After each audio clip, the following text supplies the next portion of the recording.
আমার গুনাহগার উম্মতকে বাঁচাও।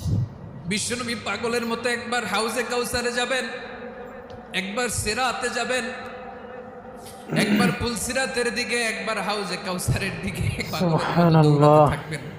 তার কোনো গুনাহগার উম্মত যাতে জাহান্নামে ঢুকে না যায়, সেদিন কেউ সুপারিশ করতে পারবে না বিশ্বনবী ছাড়া। কিয়ামতের ময়দানে ওই বিভীষিকাময় সময়ে মুসিবতের কালে মানুষগুলো পাগল হয়ে বিশ্বনবীকে খুঁজতে আরম্ভ করবে।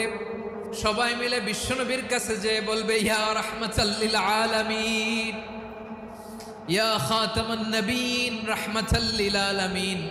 দেখেন আমাদের কি অবস্থা, কি কঠিন বিপদে আমরা আছি, দাঁড়াতে পারি না, সূর্যের আলোতে ঘেমে হয়রান।